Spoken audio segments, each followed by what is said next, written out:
Again, we were talking about kinetics last time, and we really got into the rate law. And remember that when we do write a rate law, it's all about really the reactants. So, if you had like A plus B goes to C, it would look something like this. The rate is equal to K times the concentration of A to the X and B to the Y. As we talked about, rate laws are always found experimentally. Which means, as we did in a number of those examples, you most often will be given some table type information of like experiments, the concentrations of your reactants, and you'll also be given sort of initial rates.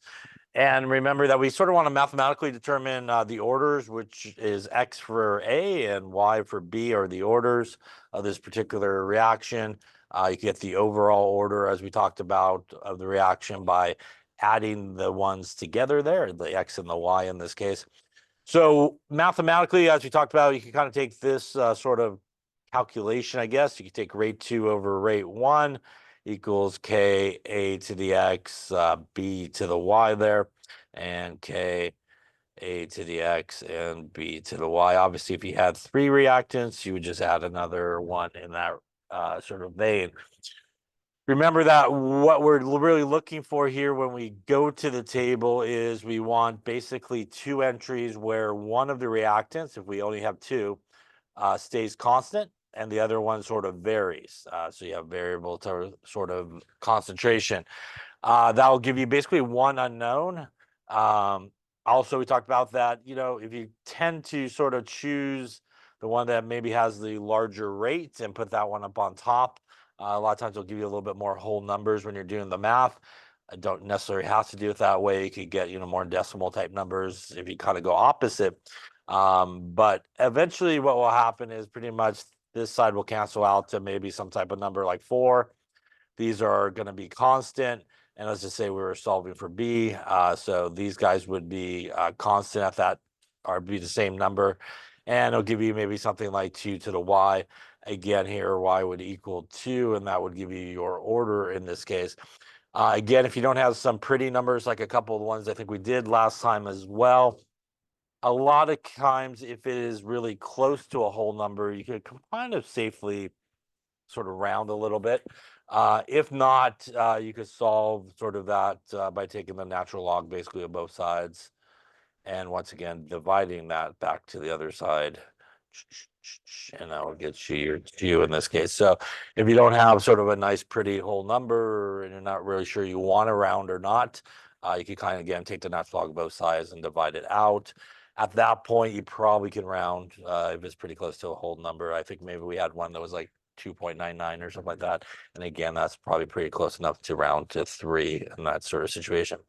Once you do that, you obviously would then want to go back to the table and once again find 2 entries where the other reactant remains constant and the one that you held constant before then varies, and basically do the same thing.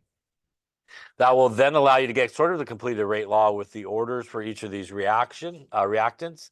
That will then also allow you to solve for K. So once you sort of have the orders, you can then rearrange, your rate law here and actually solve for K.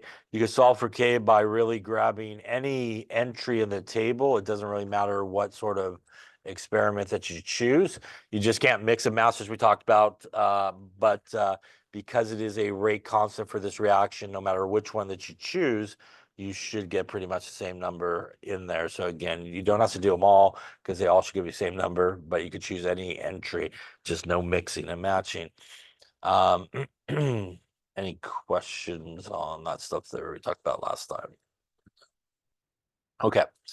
Then we're going to roll now to more specific type of reactions. And the other thing we talked about, I think, with the rate law before we do that, the other thing we talked about is knowing the rate law, knowing the orders of each of the reactants, as we talked about, in sort of a practical real-life application. You, again, could use that information to help you really manipulate how fast or slow the reaction takes place. Again, as we talked about, if you needed to sort of speed up the reaction, you could play with the concentrations to do that. If you needed to kind of slow down the reaction, you could also play with the concentrations. And again, depending on the order of each reactant, one reactant may have a greater effect on the rate than the other, or they may be the same. So if they're both first order, they're going to sort of affect the rate the same.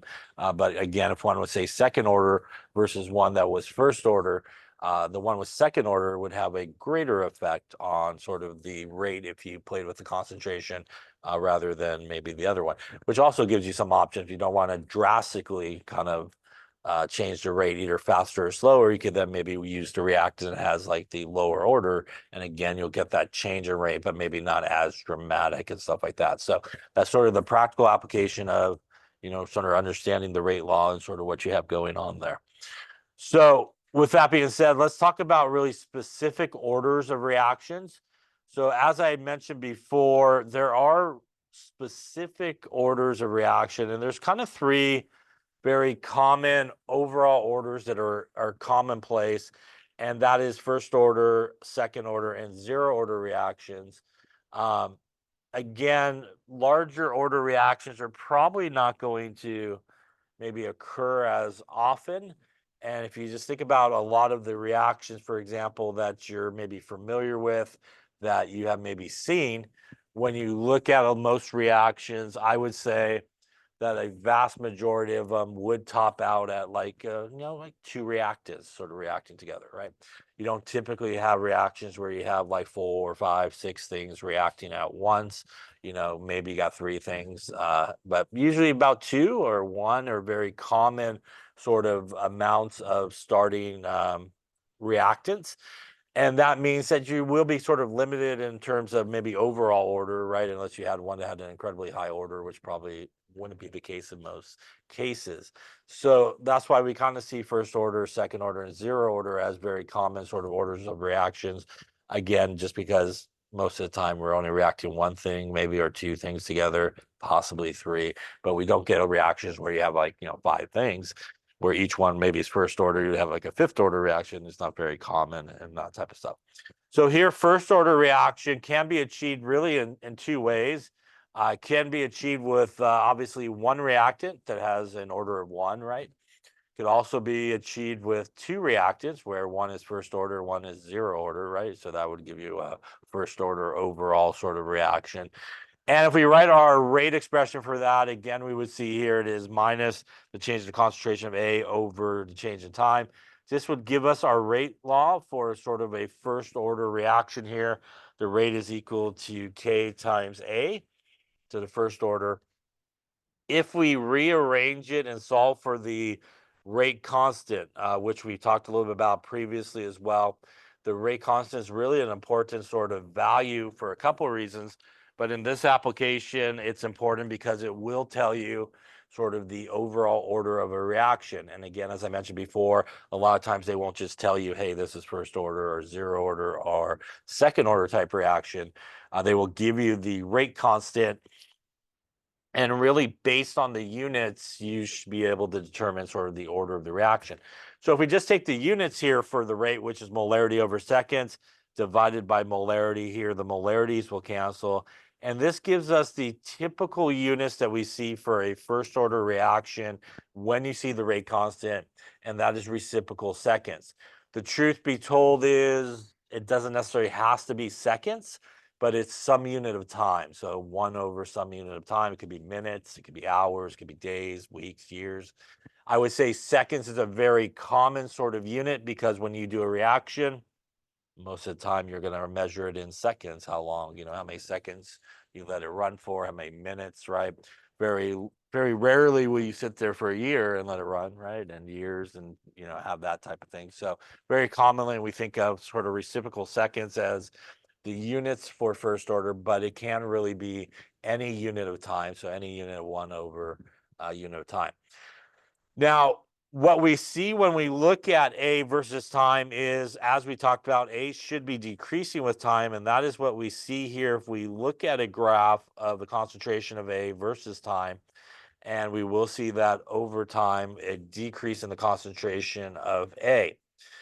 Now, kinetics is all about straight lines and graphs and all that. So if you kind of take the natural log of this deal here, you'll get what is sometimes referred to as the integrated rate law, which basically gives you the relationship between how the concentrations are changing versus time. So kind of be able to figure out how things are changing versus time. That is a natural log of A, which is kind of like your final concentration, if you want to think about it, equals the natural log of A naught, which is like your initial concentration, minus K, which is our rate constant, which obviously will have units, most likely of this. And T here, again, is time. It is not temperature. Sometimes people will see T and automatically think temperature, but obviously here, T is time. Now, you do want to be careful with this part of the equation here, which is these two guys. And that's because they both will contain a unit of time. And you want to make sure, obviously, that the time unit is the same. What I mean is you may have the time in, say, days, and you may have your rate constant in seconds. So days and seconds are two different units of time. You have to do some type of conversion. It really doesn't matter necessarily which one you convert, but they do need to be, in terms of the time unit, they need to be the same unit. Otherwise, obviously, you will get the wrong answer. Now, there's also a half-life equation, which we'll see on a later slide, but I'll put it here so it's all kind of together. You could calculate the half-life of a first-order reaction by taking the natural log of 2 divided by the rate constant, and the natural log of 2, if you do it on your calculator, is 0.693 times K. All right. So what is the half-life? As we'll see here in just a second, the half-life is, much like the name implies, is the time it takes for half of whatever you have to go away. So again, if you started with 10, it's the time it takes for it to get to 5. Next time would be 2.5, and so forth by dividing by 2. As I mentioned before, kinetics is all about graphs, and really we always want to look for, in a lot of cases, the linear relationship. So that brings us to our equation for a straight line, y equals mx plus b, right? This is what's on the y-axis, right? That is our slope. That's what's on the x, and that is our y-intercept, right? So if you take this sort of integrated rate law and you rearrange it and write it like this, the natural log of A is equal to minus KT plus the natural log of A naught. This is the form of that equation in a straight line. Y is equal to mx plus b. And this gives us the most common graph that we associate with a first order reaction, which is on the y, I should graph the natural log of A. And on the x, I should graph the time. And that will give me a linear relationship here in a straight line. And that means that the slope of that straight line will equal minus k. So the slope in that case will equal minus k. By the way, this line right here has a positive or negative slope. It is negative, yes, heading in that direction. Heading in the other direction would be a positive slope. So that has a negative slope, which means when you put this in here, people always ignore this part. That's a negative, not part of the slope, but that's the actual negative. That means your slope here will be negative. Negative and negative make a k that is positive. So you should end up with a positive value for the rate constant here. So this is one way, which we'll do in an experiment a little later on, that you could graphically determine, for example, the value of the rate constant by making this graph. Any questions on that there? Now, when we look at the natural log of A versus equals the natural log of A naught, those are concentrations. And I will say that in a majority of cases in kinetics, probably in this chapter, you will use it as concentration, which is molarity. In reality, you actually can put any unit in there for A. It could be percentages, it could be grams on both sides, it could be milligrams on both sides, it could be a rate on both sides. But most of the time in sort of this chapter, we will probably see concentrations are percentages, right?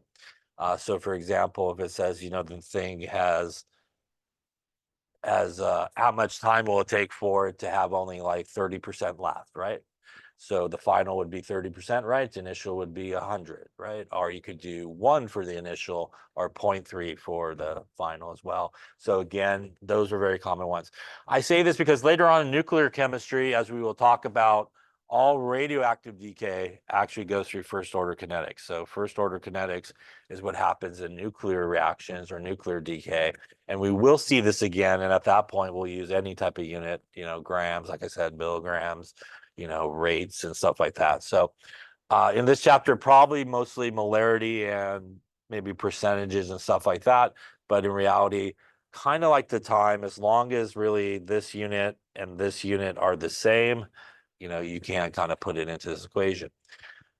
Another thing that's very common as well is that in all these sort of integrated rate laws, sometimes you do need to use both the half-life equation and the integrated rate law kind of together. And that's a very common thing that's sometimes necessary.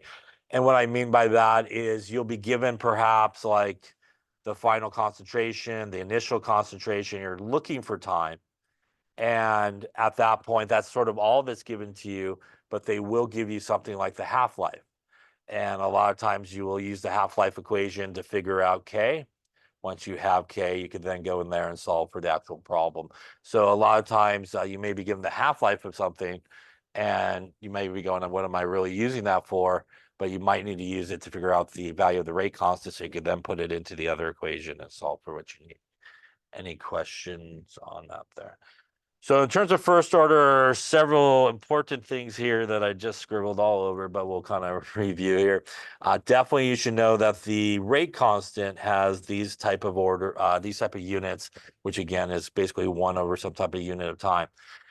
These are 2 graphs that represent first order, but I would say this guy on the right here is really the graph that most people associate with first order, although the one on the left is still a first order graph. Again, most people like to look at that sort of linear relationship, so they kind of look at the graph on the right there. You definitely need to know, obviously, the integrated rate law and the half-life equation. So those are kind of 4 important things for first order reactions that you do need to know. All right. So let's take a look at one, and once you give it a try, the reaction of 2A goes to B is first order with A. Okay, so let's take a look. So a couple of things here. Obviously, we have some concentrations. We're looking for some time. We want to use an integrated rate law. Obviously, we only have one to choose from at this point, but that won't be the case shortly. So a couple of things that are important. First off, obviously, they were nice enough to tell us that it is first order. In a lot of cases, they will not. They will just give you our rate constant here. Once again, from those units, if they didn't tell us, we would know that it is first order. So again, they definitely don't always tell you it is first order or second order or zero order. But from those units, that will definitely tell you that it is first order, even if they don't tell you that. That means that we do want to think about our sort of first order integrated rate law here, which looks something like this. And in this case, we're looking for how long will it take for A's concentration, which would be its initial 0.88 molar, to end up at its final concentration here of 0.14 molar. And obviously we have K given to us, 2.8 times 10 to the minus 2 reciprocal second. So we do have this, we do have this, we do have this. So we're just going to solve for basically our time here. So we can just plug this in. It's going to be a natural log of our final. 0.14 equals the natural log of 0.88 minus our K, 2.8 times 10 to the minus 2 reciprocal seconds in our time. Personally, I just take this whole thing and this whole thing, and I take the natural log of 0.14, and then I subtract that, this guy here, to the other side. So if you do that, take the natural log of 0.14 and then subtract the natural log of 0.88, you will get negative 1.838279485 if you don't round anything, minus our 2.8 times 10 to the minus 2 reciprocal seconds and our time. At this point, we then can divide this to the other side. We want to make sure we also take the negative along for the ride, because that's going to turn our time into positive, which we should always have positive time, right? We shouldn't have negative time. That's probably not so great. That will then give us a time there of about 66 seconds. Yeah. So it'll take this guy about 66 seconds to basically drop his concentration from 0.88 to 0.14. Any questions on that there? Yeah.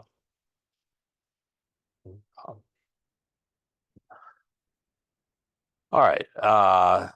So we talked about the half-life there. And by the way, you can sort of determine the half-life if you're not sure by taking basically initial concentration divided by 2 and putting it into that integrated rate law and solving for it. So if by some chance you forget what the half-life equation is, you can always, if you're okay rearranging equations, for here, you can put the initial divided by 2 and then solve for t, and that will give you basically your half-life equation, which is the one that we saw there, which is our natural log of 2 over k, or 0.693 divided by k. So first order reactions, its half-life is independent of the initial concentration. So it has nothing to do with kind of the initial concentration that is present. And once again, as I mentioned before, you can oftentimes use this in conjunction with the other equation.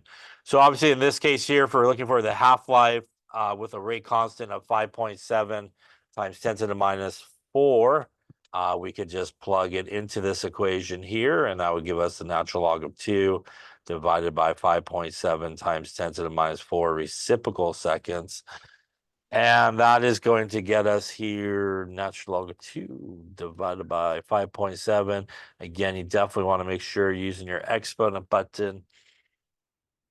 About 1216 seconds, as that becomes seconds, or, about 1200 seconds if you're kind of looking sig fig wise.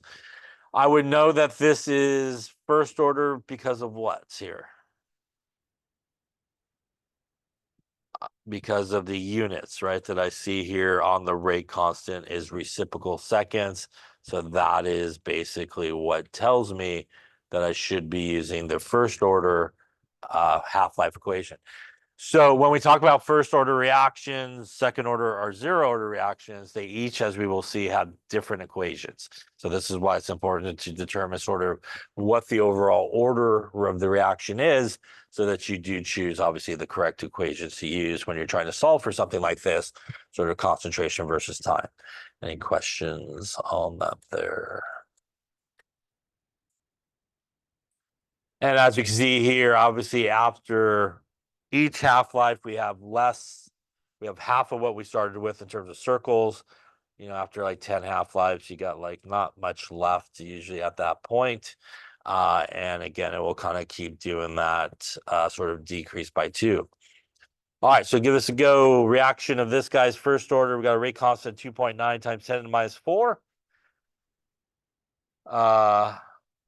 Find the concentration after 865 seconds if the initial concentration was 0.0225. Once again, they were nice enough to tell us, but if they didn't, this is where you want to look in terms of the rate constant since it was given to you.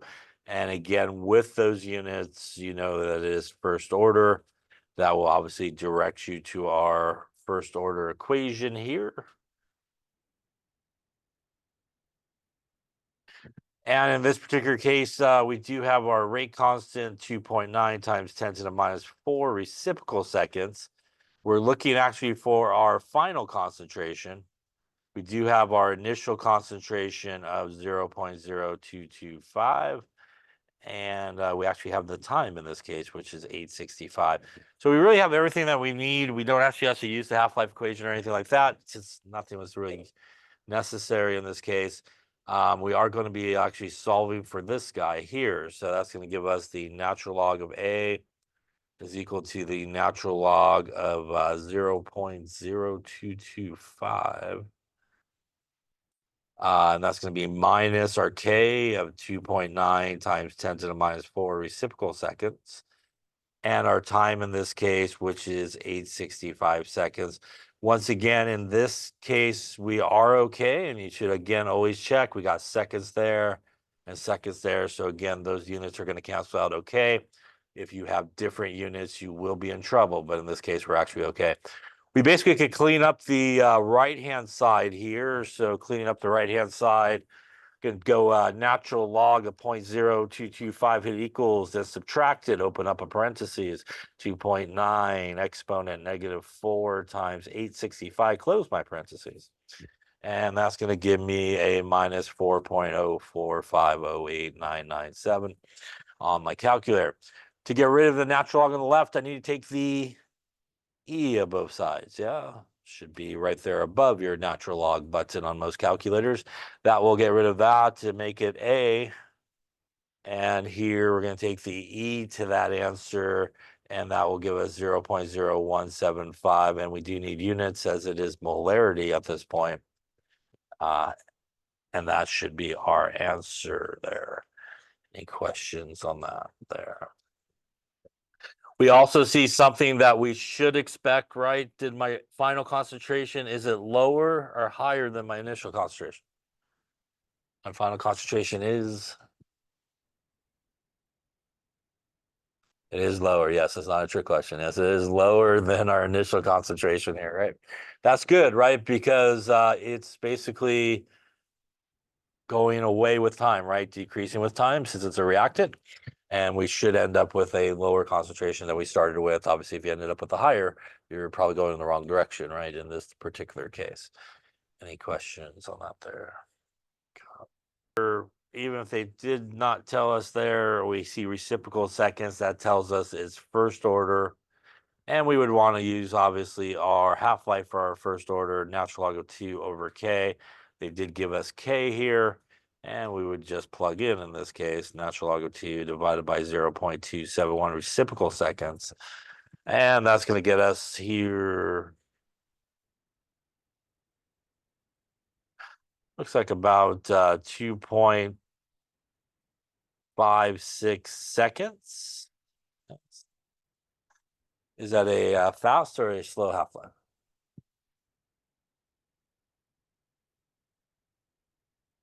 That's like super fast, right? Every like 2.5 seconds, half of whatever he has gone, right? So you're not going to have it there very, very long, right? It's not going to hang around a very long time, whatever's happening there. So that's a very quick half-life, right? Which means you will see whatever you're starting with start to decrease very fast, right? Every 2.5 seconds. All right. The next type of order reaction we're going to talk about is actually second order reactions. And second order reactions, much like first order reactions, have a few sort of rate laws and stuff that we do need to sort of take care of. So let's take a look at it here. First off, again, there's a couple of ways you really could achieve sort of a second order overall reaction. You can have one reactant where it is second order. You could have two reactants where it's second order and zero order, or you could have two reactants where each one is first order, which would give you a second order overall. So I guess that's 3 if I did it that way. But if we just had one reactant with a order of 2, and we solve for our rate constant here and put the units over there, molarities, one of them will cancel. And I think we solve these units a number of times in some of those earlier examples we were looking at, and we get 1 over molar seconds here are the typical units for a second order reaction. Much like first order, it really is, in this case, also 1 over molar some unit of time. It doesn't necessarily have to be seconds. Again, it could be minutes, hours, something like that. But again, seconds is a very common sort of unit. And this is second order. By the way, first order was 1 over seconds, which is just like 1 unit, right, for first order. This is 1 over molar seconds. It's like 2 letters, right, for second order. It's a good way to remember it sometimes. Yeah. So I think if we even saw a third order, which was like 1 over molar square seconds, which is like 3 units, right? So, this everything but zero works that way. You can kind of count the letters there, and they'll tell you kind of the order, if you will. We do have an actual integrated rate law as well that tells us kind of our concentration versus time relationship, and that is this one right here. That is 1 over A is equal to 1 over A naught, and it's actually plus KT here. Everything here is the same as in first order, so the A is final. The A naught with a little circle on the bottom, that's a naught that sometimes referred to, is the initial. Our K is our rate constant, and our T is time, so just the same things. We also do have a half-life equation for second order, which is different than the half-life equation that we have for first order. And again, you could get that by putting this in for our final concentration and solving, and we get that the half-life is equal to 1 over K times the initial concentration. That means in this particular case, the initial concentration plays a role in the half-life, right? So for example, if my initial concentration was 2, right, I would take 1 divided by 2, and I get 0.5. Let's say my initial concentration was 10. I would take 1 divided by 10, and I would get 0.1. What happens in this case when we have a larger initial concentration? The half-life gets larger or smaller? So if I had an initial concentration of 2, I ended up with 0.5. And if I had an initial concentration of 10, I ended up with 0.1 in this made-up example. Which one's the faster half-life? It is the 0.1, yeah, with the 10, right? So in this case, the larger the concentration, right, the quicker the half-life. That's also related to the larger concentration. That means we have a lot more reactants and stuff available, right? So it's going to react probably a lot quicker. We're going to get maybe a faster rate that's going to happen here. Again, first order is independent of that case. If we rearrange our integrated rate law of 1 over A is equal to KT plus 1 over A naught, this will be the form of a straight line. So this will be our y is equal to mx plus b. So once again, on the y axis, so what we should be plotting is 1 over the concentration of A. On the x there, it will also be time. That again should give us a linear relationship like we see here in this picture. This slope, though, is a positive sloping line. And that means that in this case, when you calculate the slope, it is equal to K. No negatives in this case, because we actually have a positive value for our sloping line in this case. So much like the last one, first order, these are the main things obviously you need to know. Again, the common units associated with the rate constant, obviously the rate law, the half-life, and again, the typical graph that we associate with a second order equation. Any questions on that there? Now, the last type of order reaction that's very common that we talk about here are zero order reactions. And in a zero order reaction, we got a few things that are very similar.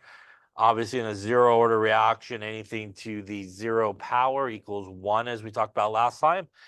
So when we have this guy to the 0 power, it basically equals 1. That means that if we solve for the rate constant actually equals the rate.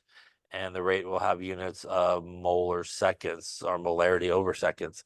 So the common units for a zero order reaction will have basically the same units as the rate constant, as basically the concentrations will zero out.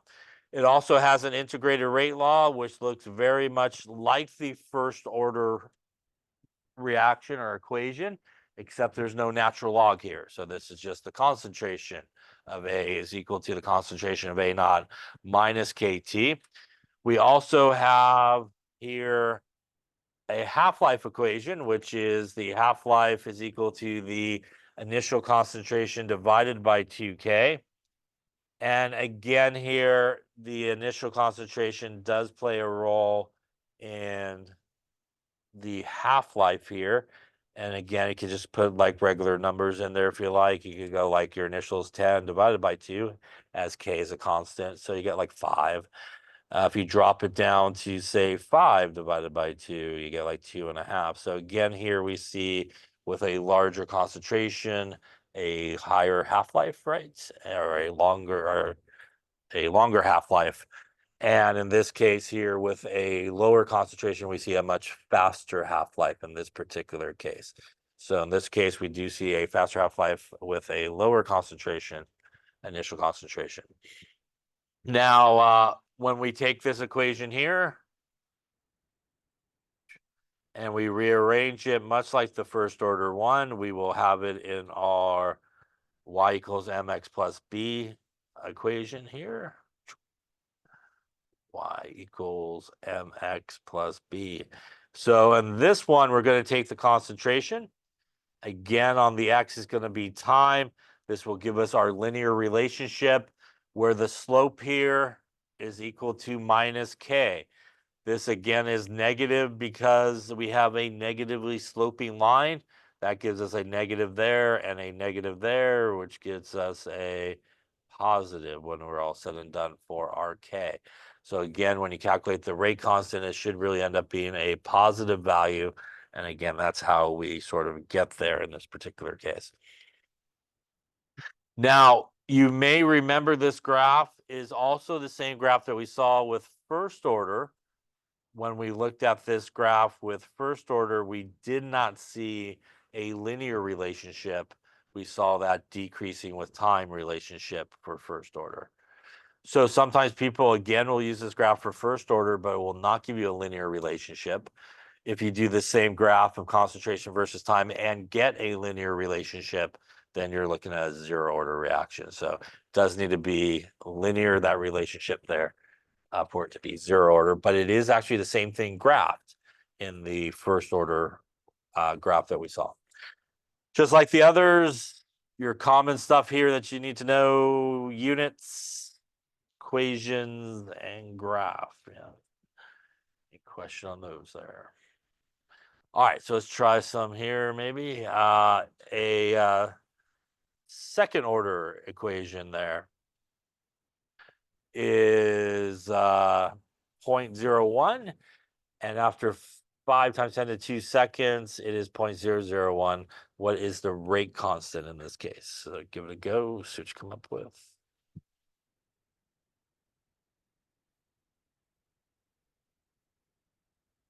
Okay, so let's take a look. In this case, it does obviously say second order because we're finding the rate constant, so you can't use the units associated with the rate constant to help you determine that. So we do want to use our second order equation here, which is 1 over A is equal to 1 over A naught plus KT. In this case, we obviously have our initial concentration of it's at 0.010. We have our final concentration 0.0010. And we do have the time in this case, which is 5 times 10 to the 2 seconds, or like 500 seconds. So we have everything that we need to solve for K. We'll go 1 over 0.001 molar equals 1 over 0.01 molar plus K and our time here, which is again our 500 seconds basically. Once again, I'm just gonna kind of subtract this guy to the other side. And if I do that, I'm gonna take 1 divided by 0.001 minus 1 divided by 0.01. And that's gonna give me 900 over here, basically 1 over molarity is equal to RK 5 times 10 to the 2 seconds. Clearly, we're going to divide this guy now to the other side. And when we do that there, we will end up with 1.8. The units here are 1 over molar seconds. Yeah, so that's how we get those units over there, which again is typically what we see for a second order reaction. Any questions on that? So there was a question, and again, just a reminder that you are responsible for any formulas and stuff like that. Those will not be provided for you on quizzes or exams. Any type of constant values or conversions will be provided for you, but formulas you will need to know. Yeah. All right. Any questions on this particular one here? All right, let's take a look maybe at one more I just made up. We'll hope for the best. We'll go for it.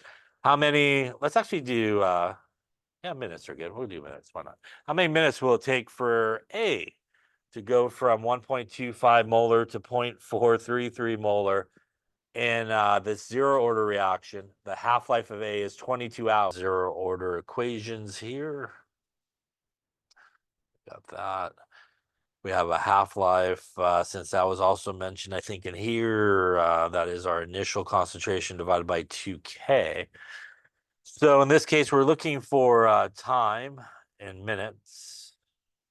We got the initial concentration here of 1.25. We got a final concentration, 0.433. And we have the half-life here, which is 22 hours I settled on, it looks like, in that case. So we think about our equation over here. We got that, we got that. We are looking for this. We are actually still missing the rate constant here, so we can't really go into this equation without it. That would be why we probably have our half-life given to us, so we can figure out what the value of K is in this particular case. So we do want to do that. We can rearrange this equation by basically these two guys are just going to switch places. We're going to multiply the K to the other side and then divide by the half-life. And if we do that, that'll give us something like K is equal to the initial concentration divided by 2 times the half-life again. Again, that's multiplying and then dividing. Yeah. Those guys cancel. Now, what I'm going to do up front is I know that my final answer of time wants to be in what units? Minutes. So I'm just going to convert my hours up front here into minutes. That way, when I'm all done, I'm pretty much in the right units. You don't necessarily have to. You can wait to the end, but again, maybe it might just be easier just to get that out of the way. So we'll go with hours. I think in an hour, there are 60 minutes, they say. And that's going to give me here 22 times 60. Gives 1320 minutes. Now we could go into here. We do have our initial concentration of 1.25 molar. We have 2 times our half-life there of 1320 minutes in this case. And if we do that there, we will end up with, where are we up there? 1.25 divided by 2 times 1320.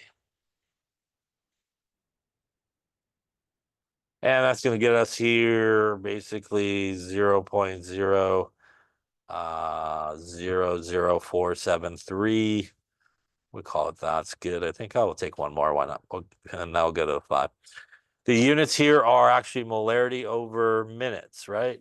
Typical units for the rate constant for zero order, as we talked about, is molarity over seconds. But again, can be any unit of time, right? So we're okay in terms of that, and that's what we would expect in this case for a zero order.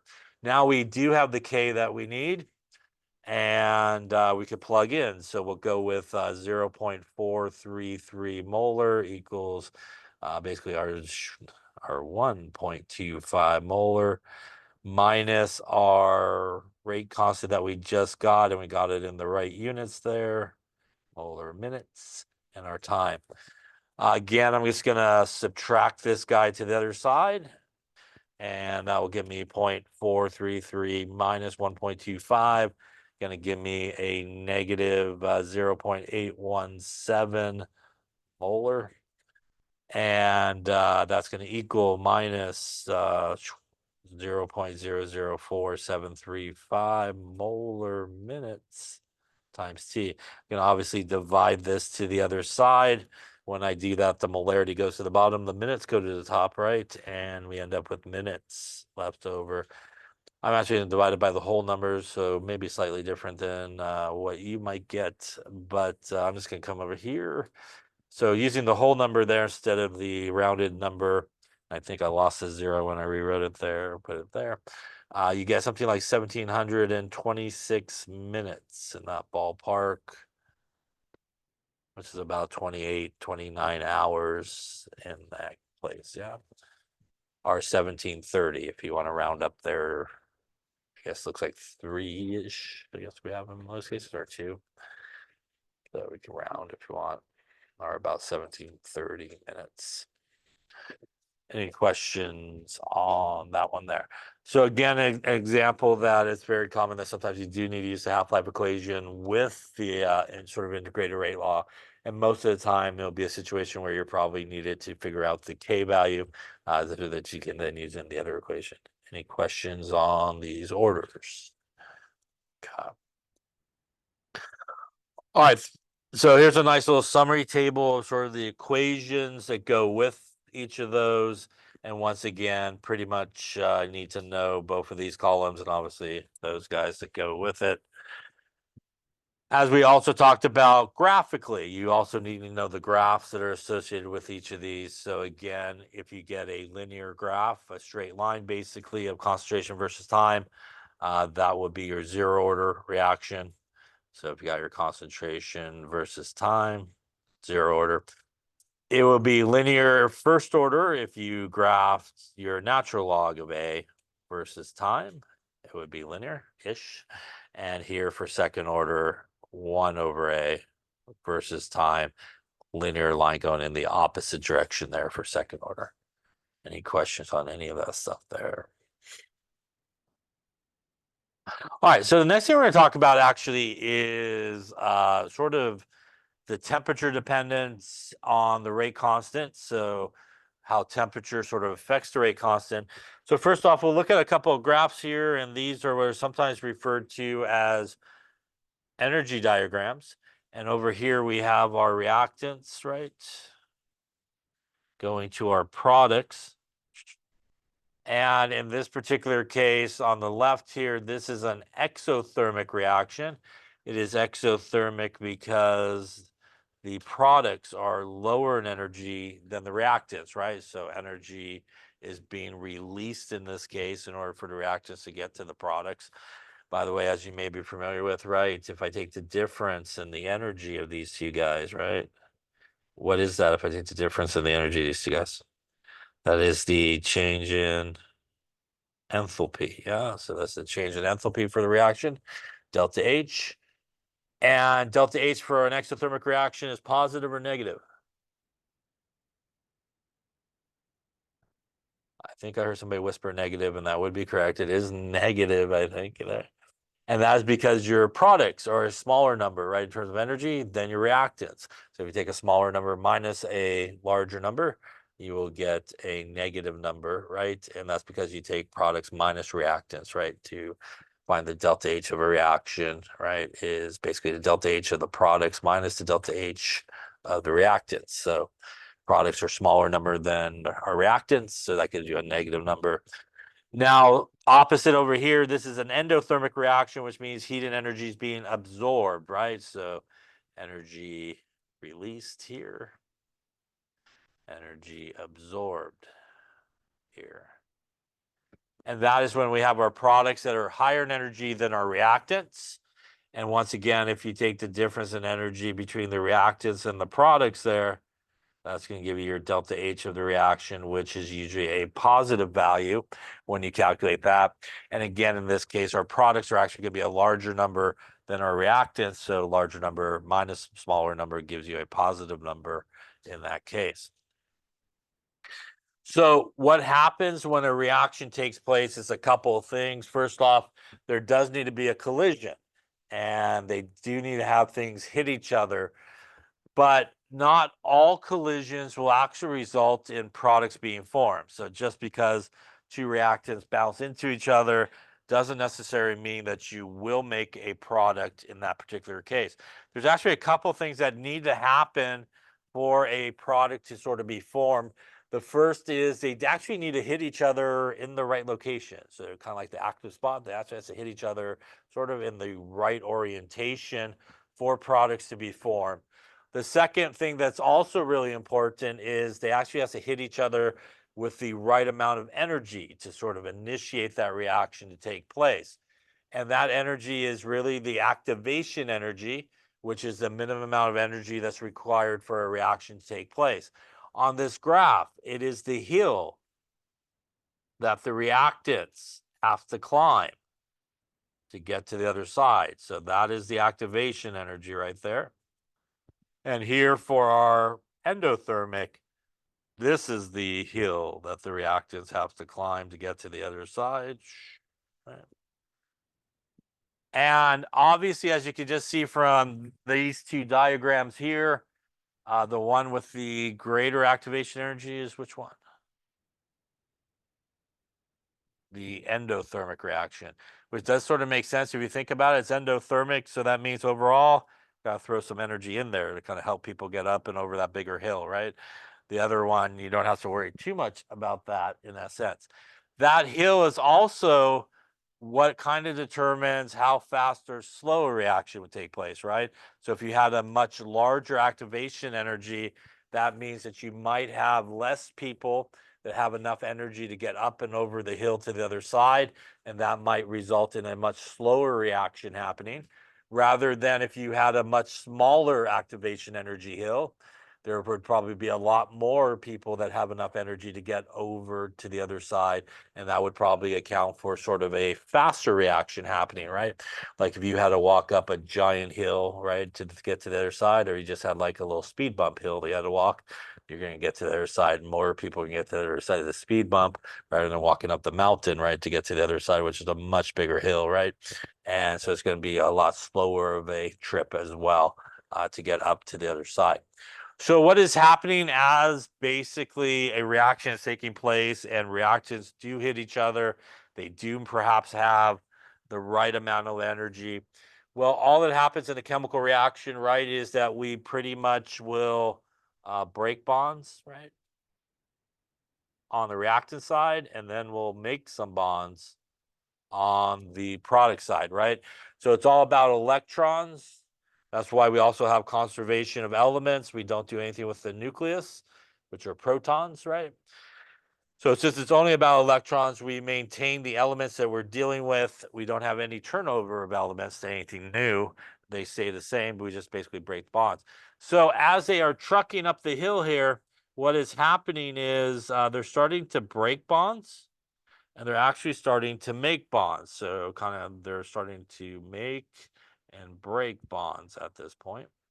And they will go to the very top of the hill here, right about there. And this guy right about there. The very top of the hill, this is what is sometimes referred to as a transition state. And at the very top of the hill, you'll sometimes have a intermediate here, which is this guy. Oftentimes it has like a little symbol that I kind of wrote all over. But this is what is sometimes referred to as a transition state complex or an activated complex.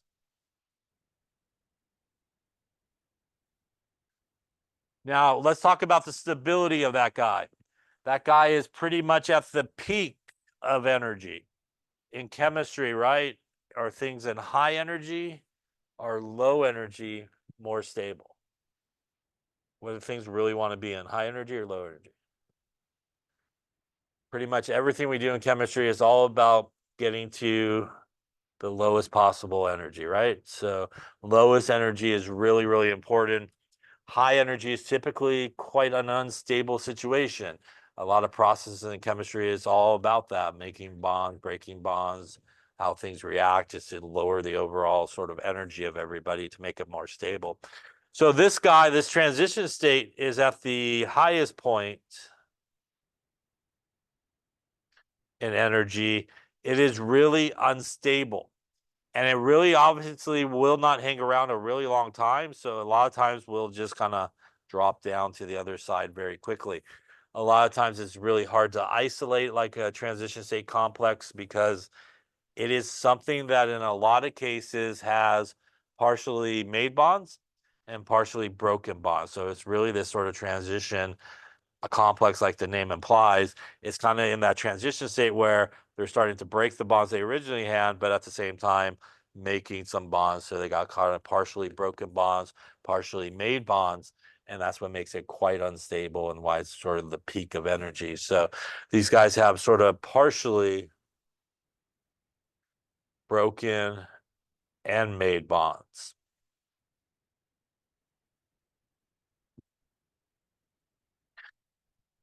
So again, this is what will affect really, again, the overall rate of reaction is that hill that a reactant has to climb basically to get to the other side.